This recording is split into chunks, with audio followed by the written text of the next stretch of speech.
Sunday का दिन था, फोन की रिंग बजती ही जा रही थी, कोई फोन उठाने वाला नहीं था। और अचानक जब फोन उठाया तो हुआ यूं ऐसा। मैं गीता गुप्ता, मेरी नई वीडियो में आपका स्वागत है एक नई स्टोरी के साथ। और अगर वीडियो अच्छी लगे तो प्लीज़ लाइक कर दीजिए। अगर चैनल को सब्सक्राइब ना किया हो तो सब्सक्राइब कर दीजिए, जिससे मेरा हौसला और बढ़ता रहे और मैं आगे वीडियो लाती रहूँ अच्छी अच्छी। एक हस्बैंड वाइफ होते हैं, पति पत्नी होते हैं। वो संडे का दिन था, छुट्टी थी तो सो रहे थे। दूसरे कमरे में फ़ोन रखा था, फ़ोन की बेल बजती ही जा रही थी और आलस इतना था कि फ़ोन कोई नहीं उठा रहा था और फ़ोन की बेल बार बार बजे जा रही थी, कोई फ़ोन उठाने वाला नहीं था। तो फिर पति ने ही हिम्मत कर कर जाकर फ़ोन उठाया और जैसे ही उसने फ़ोन उठाया तो वहाँ से आवाज़ आई, हेलो बेटा, हमें तुम्हारी बहुत याद आ रही है, तो हम आज 11 बजे की ट्रेन से तुमसे मिलने आ रहे हैं और शाम की 6 बजे की ट्रेन से वापस आ जाएंगे। ऐसा कहकर उसने कहा कि ठीक है पापा, आप लोग आ जाइए।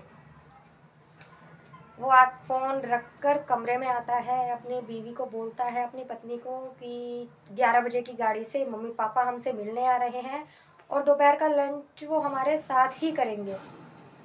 बस इतना ही सुना था, पत्नी की नींद उड़ गई और वो आग बबूला हो चुकी थी। आग बबूला होकर संडे को भी लोग सोने नहीं देते और चैन नहीं पड़ता लोगों को। सारा संडे खराब कर दिया।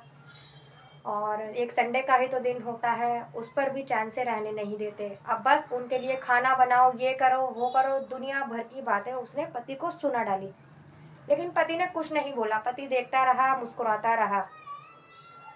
कोई बात नहीं, पति ने थोड़ी देर बाद कही कि क्या बनाओगी खाने में, तो बोली खुद ही को काट कर बना के खिला दूंगी।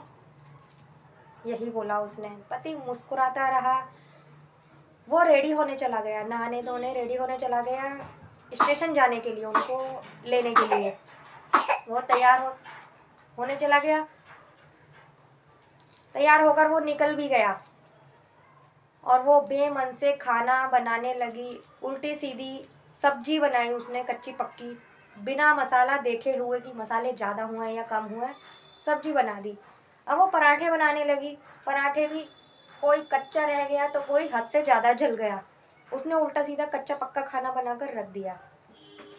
खाना बनाकर रखने के बाद नहाने चली गई। नहा धोकर कमरे में आकर सोफे पर बैठ गई, मैगजीन पढ़ने लगी।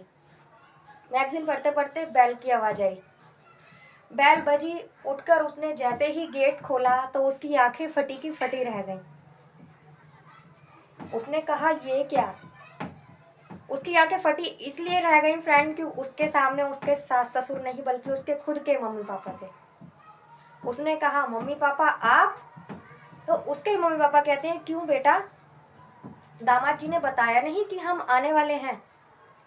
अब वो क्या बोलती, वो चुप हो गई। वो कह रही नहीं बताया तो था, पर वो ऐसे ही चुप हो गई। उसने कहा चलो अंदर तो आइए आप लोग। अब अंदर आते हैं, बैठ के बातें करते रहते हैं काफ़ी देर तक। तो उसके पापा बोलते हैं कि बेटी बातों से ही पेट भरना है या कुछ खिलाएगी भी ही। अब वो चुप हो जाती है, कुछ नहीं बोलती। अब वो क्या कर सकती थी, कुछ कर भी तो नहीं सकती थी, क्योंकि उन्होंने तो पहले ही फ़ोन करके बोल दिया था कि हम लंच साथ में करेंगे। तो वो जो भी खाना बना होता है कच्चा पक्का, वो खाना लेके आ जाती है। अब डिनर करने लगते हैं लोग, चारों के चारों बैठकर डिनर करने लगते हैं, सॉरी लंच करने लगते हैं। लंच करते करते जो बेटी इतना अच्छा खाना बनाती थी, इतना टेस्टी खाना बनाती थी, उसके हाथ का खाना ऐसा देखकर उसके मम्मी पापा सोचते रहते हैं। वो बोलते कुछ भी नहीं है, लेकिन वो सोच में पड़ जाते हैं कि हमारी बेटी तो इतना अच्छा खाना बनाती थी, आज उसने कैसा खाना बनाया है। कोई हद से ज़्यादा जल गया है और कोई कच्चा रह गया है। तो वो कुछ नहीं बोलते। उसका पति खाना खाकर टेबल से उठ जाता है और वो कहता है मैं बाहर होके आता हूँ, अभी आप लोग खाना खाइए। वो बाहर जाता है। उसके जाने के बाद उसके मम्मी पापा बोलते हैं उससे कि बेटा क्या बात है, तू तो इतना अच्छा खाना बनाती थी, तो आज तुझे क्या हो गया, तूने ऐसा खाना कैसे बनाया है। तो वो कहने लगी कि कुछ नहीं मम्मी, वो मैंने पहले तो वो कुछ बोली नहीं। उसकी मम्मी ने जब दोबारा पूछा कि क्या वजह है, सब ठीक तो है, तूने ऐसा खाना क्यों बनाया, तूने हमारे लिए ऐसा खाना बनाया, हमें ये उम्मीद नहीं थी तेरे से। तो वो कहती है मम्मी पापा मैंने आपके लिए ऐसा खाना नहीं बनाया है, मुझे लगा था इनके मम्मी पापा आने वाले हैं, मतलब मेरे सास ससुर आने वाले हैं, इसीलिए मैंने ऐसा खाना बनाया था। तो उसकी मम्मी उसे डांटते हुए बोलती है ये क्या बात होती है, उसके मम्मी पापा आने वाले थे, उसके मम्मी पापा में और तेरे मम्मी पापा में कोई फ़र्क है? वो तेरे मम्मी पापा को इतनी रेस्पेक्ट करता है, इतना प्यार देता है, वो खुश हो गया था हमारे आने की खबर सुन के, क्योंकि उसी ने फ़ोन उठाया था, वो हमें लेने स्टेशन भी गया और तूने खाना तक उनके लिए ऐसा बनाया। तो कहती थी बेटा रिश्तेदार चाहे उनके हों चाहे तेरे, सबको एक बराबर रेस्पेक्ट देनी चाहिए, सबको सम्मान करना चाहिए। ऐसा नहीं कि उनके रिश्तेदार आए हैं तो तू उनके लिए कुछ नहीं करेगी, अगर वो तेरे रिश्तेदारों के साथ तेरे मम्मी पापा के साथ ऐसा करेगा तो तुझे कैसा लगेगा। वो उसको बोलती है तो उसकी मम्मी की बातें सुनते सुनते आंखें उसकी आंखें भर आती हैं, आंखों में आंसू आ जाते हैं। तो वो कहती है कि मम्मी मुझसे बहुत बड़ी गलती हो गई, आज के बाद मैं ऐसा नहीं करूँगी, आज के बाद मेरे घर पे कोई भी कभी भी आएगा, कोई भी रिश्तेदार आएगा, मैं उसके साथ ऐसा कभी नहीं करूँगी, उसको पूरी इज्जत दूंगी, अच्छे से उसका स्वागत करूँगी। तो उसकी समझ में आ जाती है बात।